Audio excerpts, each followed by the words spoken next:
Bonjour et bienvenue dans l'épisode 2 de ma mini-série J'arrête la pilule pour faire un bébé.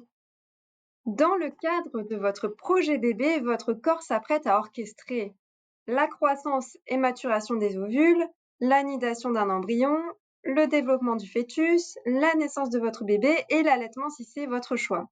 Et il est possible d'œuvrer pour maximiser le bon déroulement de chacun de ces événements en se préparant quelques mois avant d'essayer de tomber enceinte.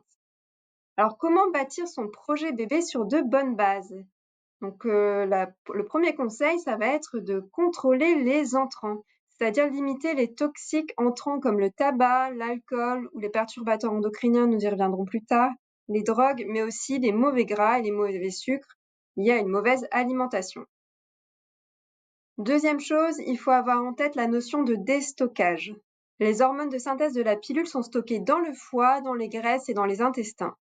À l'arrêt de la contraception, elles sont déstockées, elles sont délogées, elles sont remises en circulation dans le corps, le temps d'être acheminées hors du corps. Donc en fait, elles vont réintoxiquer le corps le temps de cette évacuation. D'où l'intérêt d'attendre quelques mois après l'arrêt de la prise de la pilule pour essayer de tomber enceinte. Il est aussi intéressant de déstocker, à part les hormones, de déstocker les autres toxiques accumulés dans l'organisme, comme les perturbateurs endocriniens. En partie via une bonne stratégie alimentaire et parfois via quelques compléments alimentaires bien choisis, mais je vous conseille ici de vous faire accompagner. Troisième chose, enfin, et nous l'avons un petit peu évoqué, il faut évacuer. En fait, il s'agit d'évacuer les déchets dont nous venons de parler via les intestins, mais aussi les reins, basiquement, en les éliminant dans les toilettes par le pipi et le caca. Donc ainsi, ne laissez pas traîner une constipation, entretenez votre microbiote et hydratez-vous tout au long de la journée, au moins 1,5 litre par jour. Et sachez aussi qu'en cas de constipation, les oestrogènes en excès sont réabsorbés et remis en circulation. Donc c'est important de ne pas laisser traîner ça.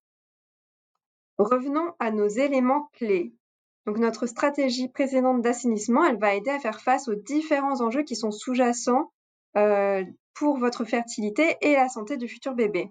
C'est-à-dire favoriser la fécondation via des gamètes de qualité, limiter le risque d'échec d'implantation.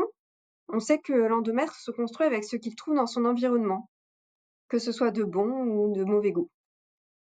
Aussi pour réduire les risques de fausses couches, pour transmettre un microbiote de qualité au bébé, parce qu'on sait que la flore vaginale, c'est la voie de passage du bébé à la naissance, quand on donne naissance par voie basse. Et enfin, afin de produire le lait le plus sain, le plus clean possible pour bébé. Donc pas d'inquiétude, nous aborderons l'alimentation et le microbiote, mais aussi la complémentation et les perturbateurs endocriniens dans les prochains épisodes.